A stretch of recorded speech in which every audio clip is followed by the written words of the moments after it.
into a Storm pick too. DK is one of the heroes who doesn't do amazingly well in lane against Storm. It's a kind of even farm trade, but it's a great counter in the mid game to Storm with that setup stun from range form, from Shadow Blade. It's just a great way to initiate onto this hero. And then they banned out the Dazzle, so you don't have that Grave to back up whoever gets stunned by the DK, which is what kind of Vega had to back up against the DK back when they played against CDEC. So the one big defensive support, and I'm not sure if we even see him at this point, since it looks like both teams have theirs, that has been less popular is Wyvern. I feel like coming into the International 5 and even in the months before, Wyvern was almost automatic first stage ban or pick, but it seems he's kind of fallen off a bit in terms of the priority, at least for the teams here in the wild card. We'll see CDEC into a Viper, so kind of the same idea as a DK in the sense that in the mid game he's a very tanky presence in the fights, difficult to bring down, but with a little more punch in the laning stage here for them. Yeah, so last pick for CDEC, going to be looking for that aggressive safe lane farmer, which is going to be something which looks to get involved, fight a lot early, try and take advantage of those mid-game fights where they have track, they can rack up a lot of money, and then look to kind of transition well into the late game through that advantage. And that's where they're almost always picking carry heroes that can get involved early. It used to be a lot of Juggernaut play. Juggernaut hero, which is still a possibility here for their last pick. The PL came out, although it didn't work too well for them. That was the game they lost in their opening series, but something which they might look to consider here. I think they want something which maybe matches up a bit better against the Gyrocopter, and that's where PL is kind of 50-50. Yeah, it is probably the biggest aggressive hero as far as recent play that's still available, but like you said, not the best matchup against Gyro. They have tons of other AoE, and if the PL gets farmed enough, of course, could be a problem, but through the mid game, they'll certainly have solutions. So a hero that Aggressive used to just wreck on in the previous patch. I remember a game where he almost single-handedly, in fact, I think he did just dominated LGD with his Juggernaut, but the days of 6.83 are gone now. The hero's not quite as versatile, generally not played as much as a true one-position carry, and it does feel like CDEC need a pretty beefy one-position at this point. Everyone else more utility, lockdown, mid-game.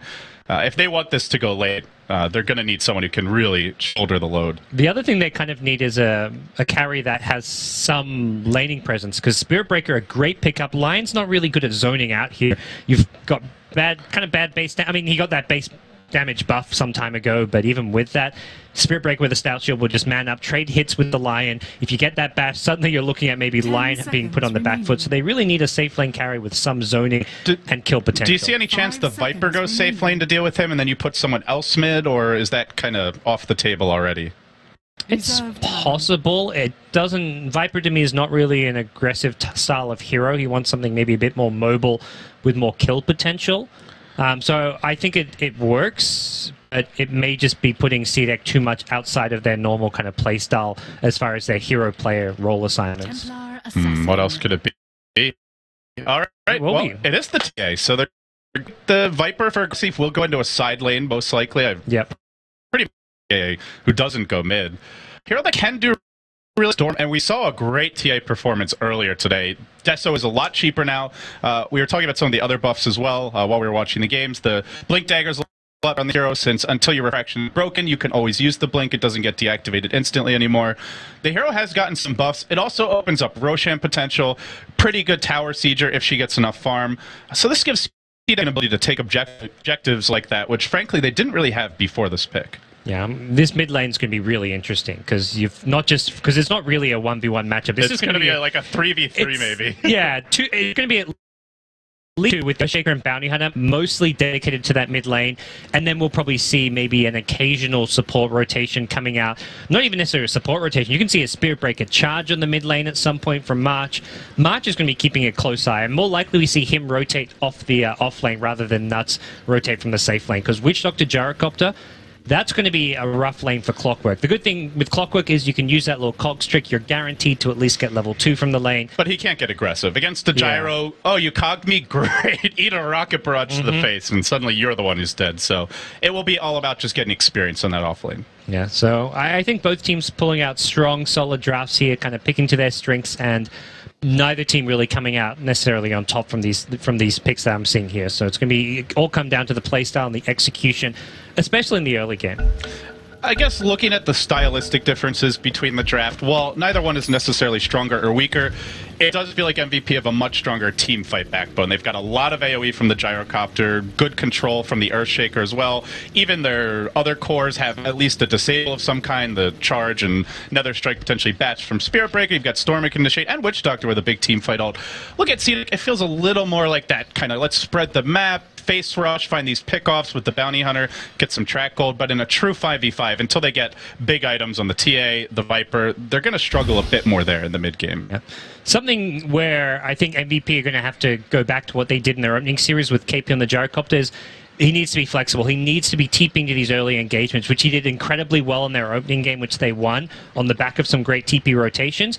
But it's very different to what he pulled out in Game 3, where he was playing the Naga Siren, was playing much more passive farming role. So he's going to be a kind of key component for them moving forward here in this opening game. Well, let's get things underway here. We've already got CDEC making their move into the MVP jungle with Garter on a bit of a scouting mission. He's still 2-3 heroes, starts to play very carefully. If you walk into a sentry position, you're giving up first blood. So he calls it out to the team. As a result, CDEC, they get the high ground on the Radiant side of the river, so they're going to have good control of the top rune. Not sure if they'll be able to snag this bottom one. If he goes for it, very high chance that he ends up giving up that first blood. So, did drop down a sentry, as well as an observer in the Radiant jungle. No wards placed in the Dire. Could slow down a lot of these heroes as far as getting their levels, gods. We'll have to see if MVP are able to deward. They've got one sentry on March. Do they have any other forms of detection? Oh, they've actually got 3 sentries at least still available here. I don't think they placed a single one, so that's 4. So something we didn't even talk about as a possibility is this is going to be an offensive tri-lane / dual lane coming out from MVP. I think recognizing that Bounty Hunter is going to be spending a lot of time helping out mid lane, they said, we can win this top lane. We can shut down the farm of the CDEC carry, but CDEC themselves are going to mix up their lanes. It looks like Lion's headed down bottom. Complete lane swap coming from CDEC, as even Viper makes a long journey south from the top lane as well. Yeah, this is... Even if you kill the Spirit Breaker, it's not the biggest deal. And, well, in this particular matchup, it doesn't look like they'll be getting any early kills on him. So they protect the Gyro. They get a little more offensive potential where CDEC looks a bit weaker in the laning stage. And it's also just a good dodge. It denies a lot of what the Bounty Hunter wants to do. Find those early kills in the laning stage, disrupt the pulls, but... with the camps blocked, those wards may end up being wasted a bit. You do see a Radiant Sentry here. It will now be revealed as QO gives Garter the right click. He can deward this one, but they've got plenty in the bank, and he will quickly take care of it. Immediate tango on that. So this is going to be a constant battle of sentry domination in the mid lane. It's still useful information to know where exactly that Bounty Hunter is. You know when it's safe to bring out the courier, so he doesn't even have to micro the courier or have a hero bring out items in. Well, there's the counter D-ward on mid lane. So. They started with 4. Maybe this is the game plan versus a Bounty Hunter pick, is just get an extra pair of sentries. You ensure that he's never going to have the vision advantage, and if you need to even deward a camp, that's still a possibility, though not going to be necessary with the Spirit Breaker. Now in a 1v3, I don't know if you can even dive this guy, gods. They're going to try for it, though. Garter moving in. He gets off the Janata slow. Now the follow-up stun from the Lion. Aggressive, starting to get very aggro here as he moves behind the tower. Q giving March a bit more right-click damage, but they just don't have it. That's a Spirit Breaker. The hardest hero to kill at this stage of the game, bar none. That was great play from March, too. He didn't want to charge away. March likes experience. He wants to stay down there just leeching XP as much as possible. And with a big creep wave at his tower, he's thinking, like, I can charge away, but only if I'm going to die. So he stayed there. He's hit level 3, and if he charged away, he would have missed out on a full level of experience. We're going to see now a roaming party as they move towards the bottom rune. It will be an Invis. Q is level 2. Maybe with these two together, they can make a play on mid, and slowing down that storm definitely important, but with Febi in position, very good chance QO can get away here. Maybe they even get a counter kill if someone gets trapped under the tower. Garter is just waiting to pounce. He's got support inbound, and now they look to make their move. They've got to initiate with Q. They probably know there's a shaker here. Makes them a little hesitant to go in. Febi just hanging back. Now they've got eyes on him. It looks like the pings come out. The sentry for the Radiant actually spotting Q. So they know this is coming. And if they dive, if there are any Radiant TPs, this is quickly going to go south for CDEC. Yeah. No TPs on either of the top 2 heroes, but... And they make their move, starting with the stun. Now the follow-up hex. Are they going Q? No, they're going to back off. QO able to survive for now. Instead, they turn on Febi. an unsuccessful rotation. And meanwhile, Spirit Breaker charging, and they're making the move here. Coming in from the south. He gets stunned, interrupted, might still be able to auto-attack Q down. Looking for the body block fissure, cooling down. He's got it soon. He needs the mana. Maybe they don't even auto-attacking, and it looks like it will be a first blood going to MVP. CDEC's early movements getting completely predicted, spotted, and shut down. MVP are just one step ahead of them, gods. They showed how good the bounty hunter can be, and now they're showing they know how to deal with it early too. It's just scary when you're versing MVP because there is no way to shut down QO. You have an Earthshaker camping mid and a Spirit Breaker who's going to charge in whenever he's needed there, and that's exactly where this Spirit Breaker pick works out so nicely for MVP. They're securing the game for QO every single time. They don't really put that much emphasis on getting KP farm, but teams still try to shut down QO. Game after game, I'm watching these teams like, okay, let's just try and win the mid lane. Doesn't work. MVP put so many resources there, and I think teams just need to start accepting the fact that you can't stop QO from getting farm mid lane. It's kind of scary this game as well if he doesn't get shut down, because all they have to deal with him is what looks to be a 5-position Lion. Maybe he ends up getting a little more farm than Bounty, but he's not getting farm priority. Clockwork doesn't really deal with Storm. Viper most certainly does not. And TA, barring a lucky haste turn, is never going to be able to lock him down on her own. So if he has a good start, it's a very good game for Storm to snowball. It is worth mentioning, we haven't talked too much about farm, but there is a nice early creep advantage here for CDEC overall. They're getting a little more farm on their cores. The main hero who's not is the Spirit Breaker, but again, he's involved in the first blood, and he's getting his levels. Already 4. I think they're happy with the trade, and with the first blood, it makes it what must be a very close to dead even game. Yeah, and they're not killing QO, but yeah, they are winning the CS battle there. And now Garda going to come in. Not detected by a sentry ward. It's actually expired, but... Oh, Shaker's not home, but he's gonna die! QO with the solo kill. 1v2. He didn't even have the backup. That auto attack from the creep getting the final last hit. That is not what you're looking for out of your early bounty hunter roam. Okay, QO's not fine. I mean, he's like, I haven't got the same amount of CS as the TA, but I've got 2 kills now, including a first blood. So he's actually doing just fine. As you can see here, QO very often getting first bloods for this team, and just anecdotally, having watched this guy dominate with his Ember Spirit, especially back when the hero was a bit stronger, he can single-handedly carry the team, so it's got to be a concern for CDEC. And it's not like they're farming cores that can just take over the game. The Viper, more of a hero that supports what the team wants to do as a whole, can't really walk around the map finding solo kills. He is farming very well here bottom, but it's hard to see him having the kind of impact that someone like a Storm can with a nice start. Yeah, and there's a lot of experience across the board on MVP. Like, March hitting a fast level 6 as a Spirit Breaker is going to be able to get a lot done. He just only has... That's where it doesn't matter if he doesn't have a lot of CS on the Spirit Breaker. Once he gets 6, his kill potential skyrockets, and CDEC are going to have to be very careful. They just don't really have that same threat. Clockwork does have a lot of kill potential when he hits level 6, but it's just across the board. You've got a Storm Spirit with Ball Lightning, you've got Gyrocopter. MVP's got the much more kind of volatile, high damage output mid-game compared to CDEC, who have to play very defensive. Squishy, bursty, they can snowball ahead, and they can also very easily lose one big team fight and just get run over in the mid-game. And it does feel like that's where MVP is most comfortable, when they get to fight as a team in the mid-game, rather than just going off on their own, trying to find solo picks. Short QO is going to look to do that on the Storm, but this team really knows how to fight as 5 nicely. So the game will slow down a little bit now. The lanes have been juggled back and forth. Seems like everybody's pretty much getting their levels on the Radiant side, as the Earthshaker a bit behind, but that's to be expected. And the Lion, to me, the big playmaker for CDEC. Q only level 3 right now, but as you head towards the mid-game, this is the hero that has to get a blink, needs ideally at least the basic boots, if not tranquils, and without that, you're just not going to shut down a Storm. Yeah, it's hard for CDEC here. They're going to spot out that KP has a TP on Gyrocopter, so if you go on any heroes in mid or bottom lane near a tower, he's TPing in and joining these fights, and with a cooldown and level 3 Rocket Barrage, soon to be level 7, max out that Rocket Barrage, this is a Gyrocopter who'll quickly get a lot of kills and get a lot done for his team. So I think, and he's already moving. He's heading bottom now. They may even go for a kill here. They've got the level 6 on Spirit Breaker, and anyone who's caught is in a lot of trouble. Another strike coming through to start it off a little bit early. He jumped the gun, but they're going to go anyway. Call down. May get 2, may get nothing. It does clip both once. Not the second time. They'll isolate Q. They will bring him down, but the 2 hero stun comes through. He survives. QO cuts him off at the pass. But that's a Gyrocopter TP just to kill support.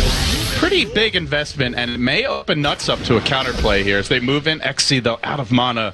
He can't do anything on that Clockwork. Yeah, looked like March went a little bit too early before the gyrocopter was there with the cooldown, unfortunately. But good idea. Like as soon as Spirit Breaker hit level 6, they TP in the gyrocopter, and that's a 2-hero combo that can kill anyone in the game. They just didn't quite execute it correctly, but they still got a kill out of it. It doesn't really hurt the gyrocopter that much because he can still farm in the bottom lane. Yeah, it means Spirit Breaker has to kind of go somewhere else, but Spirit Breaker, a hero who's not going to need a lot of farm this game. He wants to get involved, get kills for his team. You know, we saw in the previous series versus Archon that they're very quick to move the gyrocopter around. That KP just, the second there's a dive, he TPs in, he drops the cooldown, no hesitation. And now we're seeing the other side of the coin. This is one of the big reasons why teams are just loving Gyro, and he's often even banned first phases. Once he hits 6, he does so much, even before it. He brings a lot to the early game engagements. This is a hero that's going to keep looking to get active. He's already picked up another TP scroll, so he's going to be anywhere there's fights going on, he wants to be there. If anything, it's the Storm who's going to be less active on the map going for kills. They may look to bring the Spirit Breaker and the Gyrocopter to the Storm for fights, but... Oh, they had a hook, but he hooks the Rage Creep XZ. Not the start he was hoping for, and there's really no way to stop a charge out. In fact, March has other plans. He charges in, gets the initial stun. He doesn't have mana for the Nether Stick. He's trapped himself in the trees. That's unfortunate, but QO arrives. Cooldown coming through. The fissures there as well. XZ just on the boundary of the cooldown. Won't get hit by it, but aggressive will take a pounding. Cheeky tries to run in. Quickly realizes that's not happening. Now on the retreat, another charge from March. He gets caught back, but he keeps on running in regardless. KP's there to clean up the refraction charges. Does Shiki even have a point in Meldia? He does. He may need to use it here to survive. Refraction still cooling down. Rocket Barrage. There's the meld, but now he's trapped. A big ball from Storm. QO ends him, and now it's 5-1 MVP. They are really coming out of the gate swinging here in game number 1. Yeah, I mean, this MVP showing they can play amazingly well with the Bounty Hunter and against it. This Bounty has gotten nothing done, despite it being one of Garda's most played heroes. They just shut him down. They had the Sentry Ward control in the mid lane. The way they laned with Spirit Breaker in the safe lane, who was somewhat unkillable, and I think having the Bounty Hunter with a kind of weakish support in the form of Lion is the main problem here. Lion doesn't really have enough aggression and kill potential until he hits level 6, and you can really see here with the Viper and TA as your 2 carries, nowhere for the Bounty Hunter to really actually make plays happen, to go for those kills. On the MVP side, contrarily, you have a Gyrocopter who's got tons of kill potential, a Storm, a Spirit Breaker. It's complete polar opposite story, and that's where things are looking really good for MVP right now. Yeah, double damage is up on QO, and now he TPs towards top. There's no lane ward here. It is daytime. Garter could quickly be dealt with. There's the charge. A full in. There you go. Now he comes in. He'll take the last hit. Thank you very much, March. I'll collect that kill. And, well, gods, fast Bloodstone appears to be in the works here for QO, despite what's supposed to be a slightly more difficult matchup early with the Bounty Hunter pressure, even the Lion roaming into the lane, and the TA with a lot of last hitting potential. He's the most farmed hero. He got the first blood. That's his 3rd kill of the game, I do believe. Or maybe it's even his 4th. Oh no, he's got 5 kills. He's been collecting all the last hits. And he can just go back to farming if he wants. The Gyrocopter can really be the backbone of the team fights. And I don't see CDEC fighting into 4 of MVP's heroes, let alone the full 5-man squad. Yeah. Now, something from MLD, this is familiar territory for CDEC. They've started all 3 of their games from behind. They're normally good at the laning stage against the Chinese teams, but you're right, they've been playing from behind a lot today, and still, they moved on against Vega, who coming into the qualifiers, the wild card, were looked at potential favorites to even finish 2nd, if not 1st place. As we move along now, we'll see rotation by Shiki towards the bottom rune, getting ready for the 12-minute spawn. And they do have track now. That's the other big thing. If there's an overextension by MVP, CDEC could collect a lot of additional gold here and swing the game back, but fighting in these larger scale engagements is just not really what they're looking for. Yeah. They want to find pickoffs and then just get back. Use the clockwork, hookshot, track, find a pickoff, and get out. Because team fight against Gyrocopter, Spirit Breaker is just not going to look pretty for them right now. You've got all the ultimates coming to play. Nuts has hit level 7 on Witch Doctor, so even a level 4 paralyzing cast is going to dominate anytime CDEC are grouped up too much. Garter will find Nuts here at the bottom side of the map, quickly charge, and then the Death Ward coming out. They're going to go for this one. He's surprised for now. The Maldics will take him low, ball in. QO looking for his 6th kill of the game. Oh, March takes it, but QO able to be involved in that one. Still the leader in net worth, despite getting heavily out-CS'd in the laning stage by the Templar Assassin on the side of CDEC. It's just and he's catching up now. This is QO. He doesn't need it last hit. He's 4th as far as last hits goes. Yeah, this is a player who will go for kills over farm a lot of the time, but We're seeing here Bloodstone quickly approaching, and that's going to be a problem. If he keeps getting kills once he finds that Bloodstone, starts racking up charges, it's not going to look good for CDEC, and that's where they really have to find a way to slow down MVP. For now, it's kind of like, okay, we're still farming okay, we're actually not that far behind. The team net worth difference is not actually that much, so CDEC is still in an okay position right now. They're not finding kills, but they're still farming all their cores.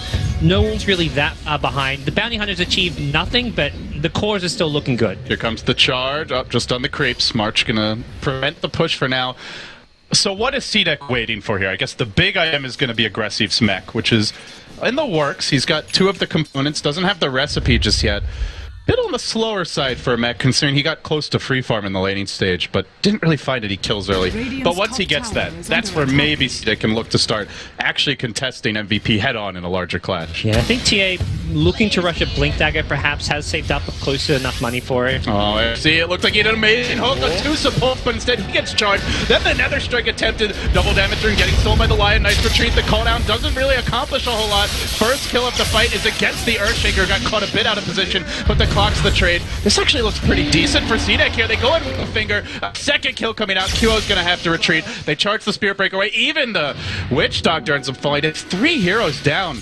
It looked bad at first. They missed the hook. The Spirit Breaker looks like he's going to get a jump to start the fight, but great play there by the Lion. Finds the quick hex, disables the Nether Strike, then stuns him, steals the double damager on the north side of the fight, and from there, CDEC able to find a good one. Now the mech's going to come out, the push begins, and with the Templar Assassin, you might look at an early Roche if they're able to grab that tier 1 bottom soon. Yeah, and that was without the Viper mech too. I think the Viper and the TA were just in a really strong position to be fighting, not even without the key item in the mech, just because of the levels they've got. You've got TA who can dish out a ton of damage just based on levels. You've got max refraction, max meld, just great damage output. Viper as well, similar story, just having level 9 and having that Treads Aquila, Buckler 1, whatever it may be.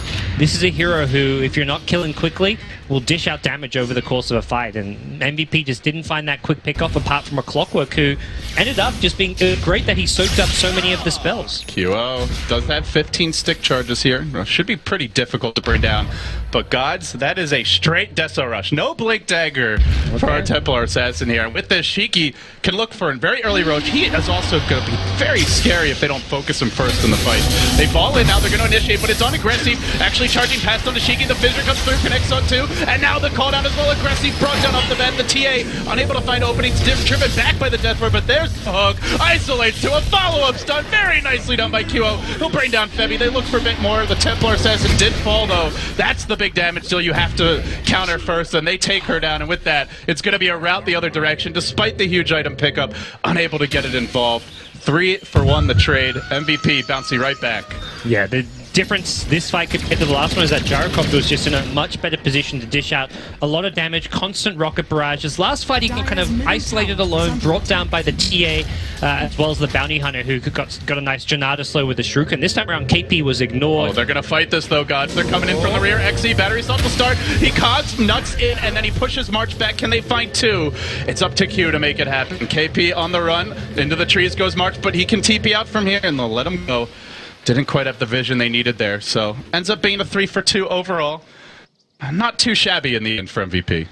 These fights are going to be very volatile because of the nature of the build of the TA. You've got a Deso TA, you've got a Gyrocopter who's going for an SMY, which I think is a good item choice, but it just means that both Gyro and TA can be focused down and brought down quickly. Similar story with Aggressive. That last fight, yeah, he's got mech and 17 charges, but you throw everything at him, he will die. And if you can get that quick pick off to start a fight off, you're going to be looking good. They're going to fight this. There's the call down. Hits on 2. Now XE wants to run. Coming through. March with the big charge again. Fights 2 with it. The Fissure's there as well. And now the Deathlord comes out. That's 2 quick picks, and they look for more. They've got eyes on Garter. Then the Storm balls in. QO going deep. Another sentry to point. Can they finish him? Yes, sir. You betcha. As the Echo Slam from Febby seals his fate. 3 for nothing, and this really seems to be the emerging story for MVP.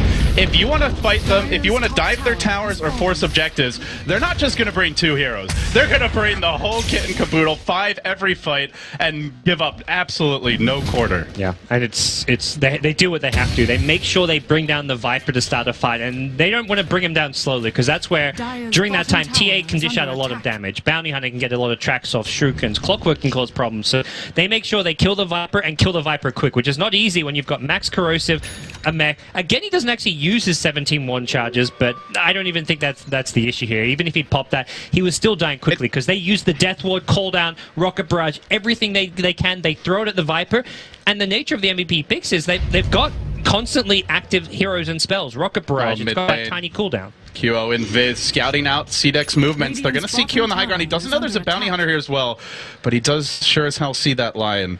He's going to play it safe and back off. Already, Bloodstone has been completed. Another 350 gold. Now the Sanj and Yasha coming out. You know, it feels like the big thing this game is, first of all, MVP are always burning 5 to every single damn fight, and secondly, they're getting the initiations off.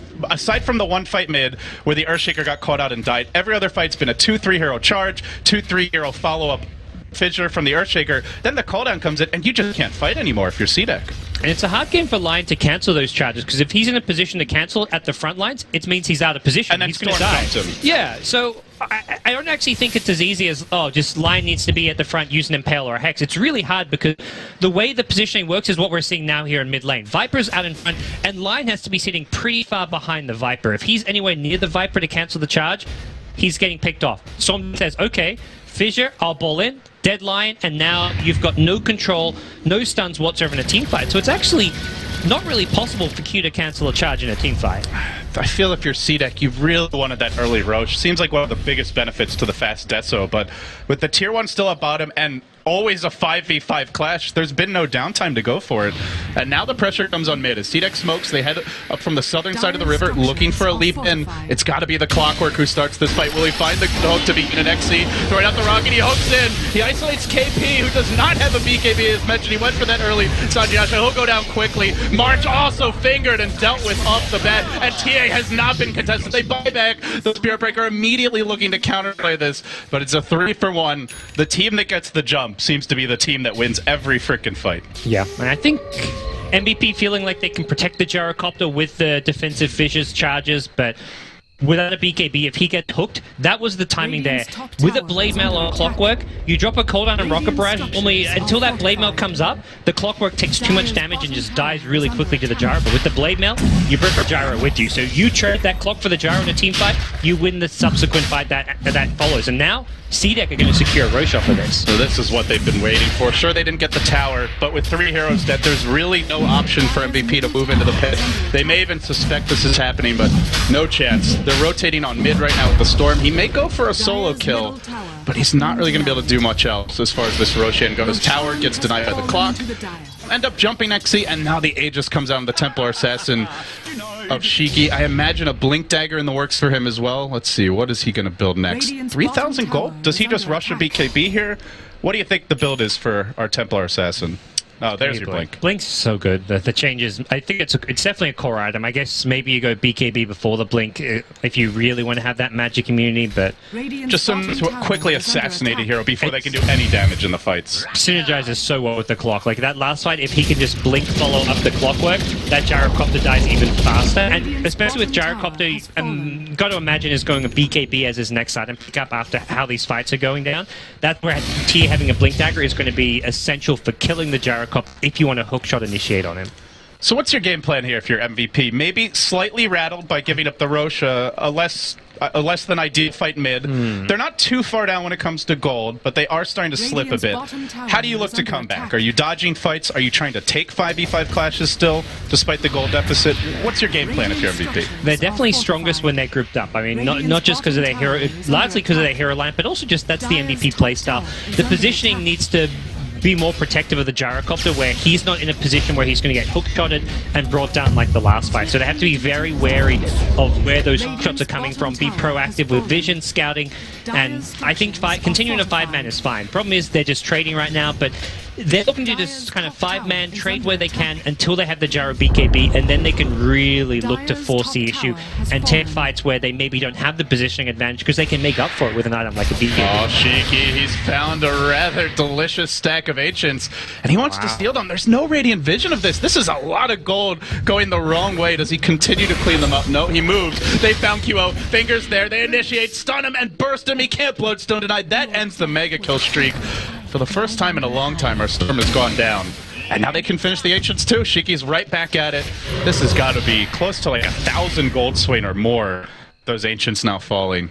Big turn of momentum for CDEC. Yeah, that was just crisp play, and that's where CDEC turn things around against Vegas. Gods, they're looking for more. They had a ward. They hook 2. They're trapped in the cons. I don't even think he can charge out of here with the battery assault constantly going. Track coming in. No, he barely gets it off. Good patience there from March. Lion did disable it. Looks like 2 will possibly end up falling. Storm falling in, though. He respawned very quickly with the Bloodstone. It being early game and all, but not enough. The mech heals everyone up. He has a regen rune, but there's just nobody to kill. Everybody's getting tankier, and they're starting to run as more of a pack here for CDEC.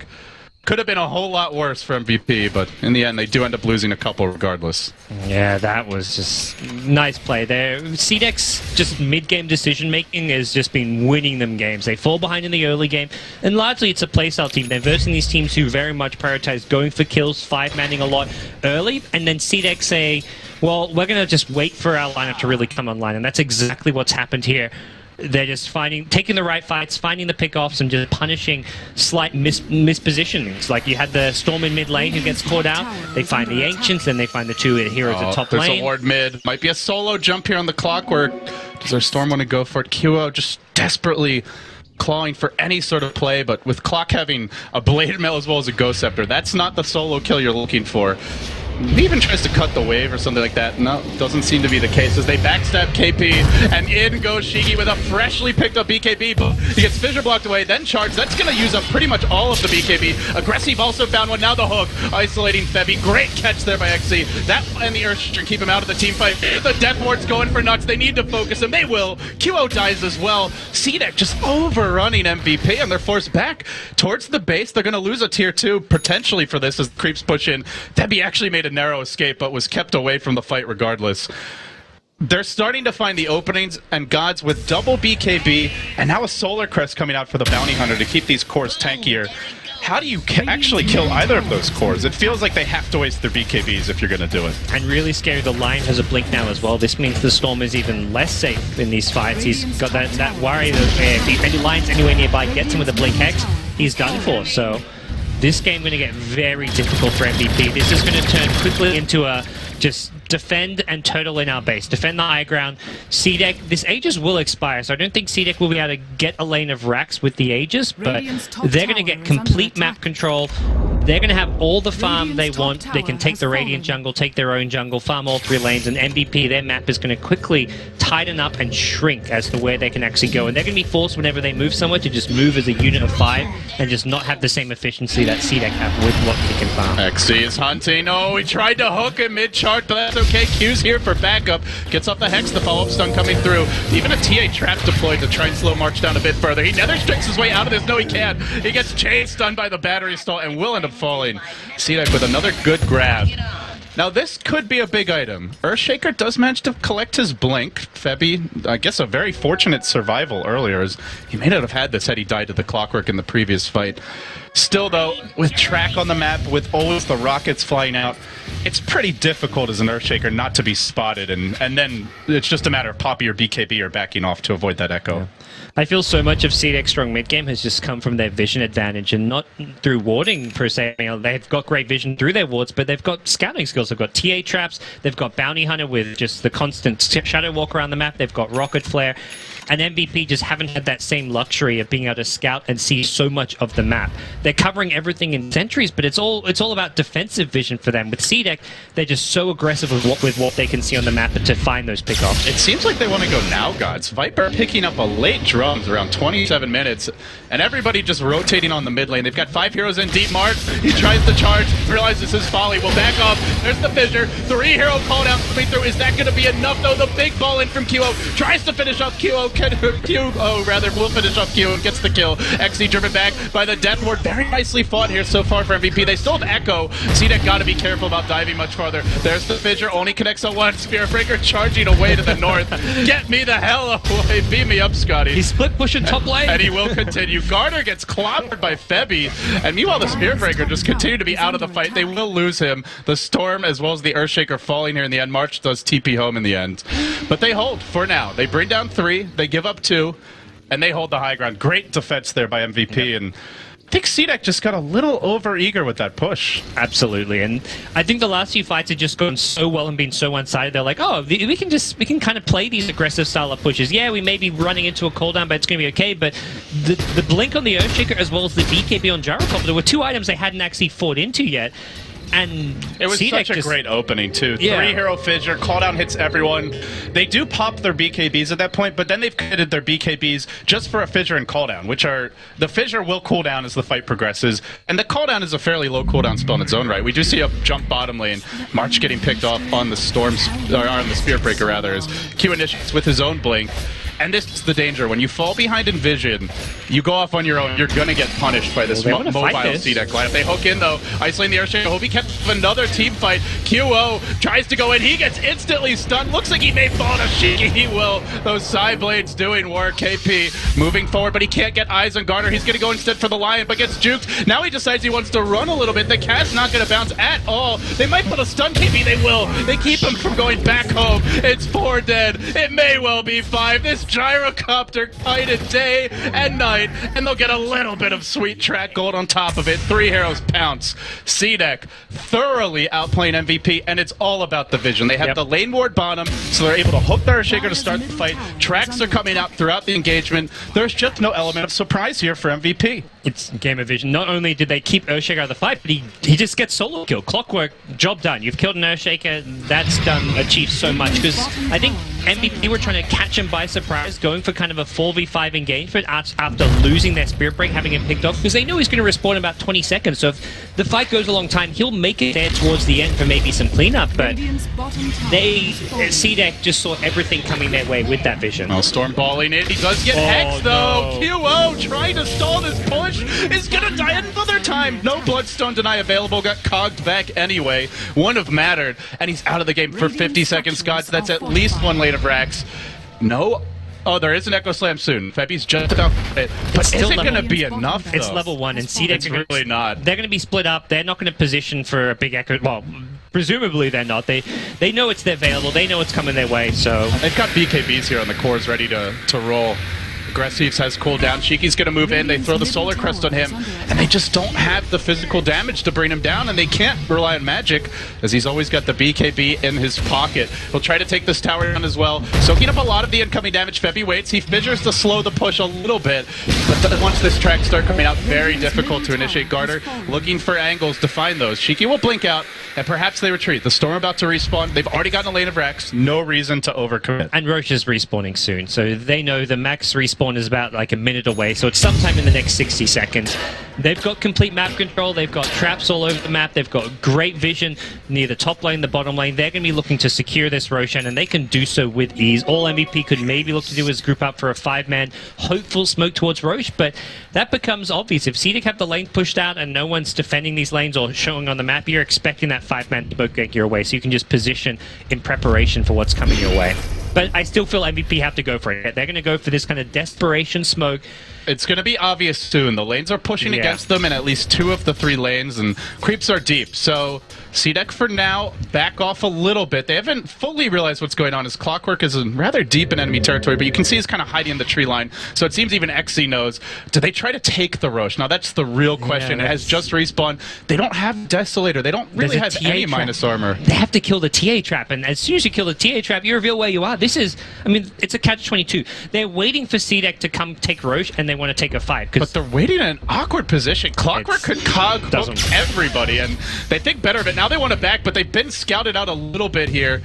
Do they fully retreat? There's just no play there for MVP. Once you're there, you're hoping the smoke finds a fight. You can't go for Roshan because the trap's scouting you. You can't, and you can't even really do much else. You can't go any deeper because you're just running in blind, and you're running from low ground to high ground, and that's where CDEC will see you coming and take that high ground advantage, and then as soon as you show on the map, CDEC, okay, we'll take Roche. CDEC don't have to go for Roshan the second it respawns. They just go for Roshan once it's safe to go for Roshan. And it sure looks a bit safer now. They've got the gem up on the Lion, so he can continue to maintain this vision advantage as much as possible. Aggressive down in the river, just begging them to go on him. He's not the hero you want to jump first, even if you end up getting the kill. And MVP, give up a freebie. Do they look to contest anyway? Shiki moving in. By the way, don't think we mentioned it, although it has been shown. He's got a completed data list on his Templar Assassin. Just all kinds of damage now available for him. And there was charge towards mid. In pursuit was Viper, but no way to cancel that one. So March will just continue heading towards top. Here comes Shiki. He's running in versus 4, and he baits out a call down. It's time to go down mid. There's the call from your Viper. CDEC are going to push this. Yeah, short cooldown on that, 40 seconds, but that's still going to be a small little window where there's no cooldown when they first breach the high ground. At least chip away, get a couple of Deso auto attacks on the tower, clear the quick wave out instantly. Here we go. Yeah, March's top lane, he's not even there for this. He may look to TP back and sell some items to buy a BKB. He's only 500 gold away. Yeah, he's going to sell his wand and stick, just have a BKB. That's a necessary purchase at this point, but it may be too late anyways. They've already lost the rage rack. Clockwork has an egg, so he can just jump in all day and night with the hook shots. He's being patient here. No reason for XC to go in until MVP give him all. They're going to forfeit the mid lane of Rex before they even consider a jump, and now they still don't go in. They drop a homing missile onto Aggressive, who can BKB this if he's actually worried, but he's not. He'll just soak up the damage. MVP now down to just one lane of racks. CDEC once again drop behind in the laning stage and then still find a way to just turn the game right on its head. They were never really that far behind anyway, and all of a sudden they're looking for megas here. They do isolate Shiki with a very nice fissure, but is that going to be enough? Call down comes through as well. It connects on 4. This is the perfect fight if MVP are going to ever find one. They commit deep onto XC. They may bring him down. Shiki's already used his BKB, but look at the damage on Q. Almost finishes him off instantly. Can't quite do it. Aggressive isolated. Just an amazing hold here by MVP. They'll pop the Aegis. They bring down 3 more. They might even get the TA again. Now she will retreat to the right. MVP. If they just weren't so damn far behind, gods. Yeah, that's the worry. Like you win a fight like that, and perfect execution, the dream call down, everything went perfectly. But can you really come back down 4 Raxes? And you can hope to maybe farm for the late game. The Bounty Hunter's got a Hex. Yeah, everyone on CDEC is filthy rich. Hex on Bounty Hunter, your line's not only... I guess he lost his gem now, but he had a Glimmer Cape on top of the Blink Dagger. The items just aren't there for MVP. I feel like CDEC definitely didn't play that as well as they could have if they're going to lose a fight where they have got the Aegis, but... Even so, they're not going to be worried. It was so well played. The fissure forcing the TA out of position, catches her on her own. CDEC tried to reinforce. Maybe they should have just let the TI die once and then go, but it ends up just breaking up the fight. Then as they start to move in, they change their mind, they want to back out, but the cooldown's already hit 4 heroes, if not 5, once, and then the second blast comes through and really deals too much damage, and it just didn't feel like they got good use out of the BKBs there. Again, a great hold by MVP, but that's in their base when they know CDEC's coming and they get a great fissure to start it. If they don't have that, can they hold? That's going to be the real question that's paramount on MVP fans' minds here. As CDEC smokes up, they're looking for some aggressive plays of their own. It's quickly broken. They do fissure XC. Do they try to initiate on him? No. The jump's there onto Q. Now there's an Orchid available, but too much damage coming out from G. They hook in onto March, try to isolate him. The fissure drive-by along with the Echo Slam, not quite enough. They end up losing the Earthshaker here quickly. KP trapped in the cogs, looks to run, but with track there, a slightly disorganized fight from MVP, and it's a rout, and it's GG. CDEC again showing that they seem to be kings of the mid-game, at least when it comes to this wildcard qualifier. They threw everything they had on a Lion, and he survived. That was incredible. That was a great hookshot, canceling the Spirit Breaker BKB charge, and they just, I mean, at that point, you're in a desperate position. You're trying to go for that big play. You scout out the smoke ring. You had the high ground advantage. You say, okay, we saw them, but then they gave away their high ground advantage by chasing across river, and then it was essentially CDEC who had the positional advantage. And from there,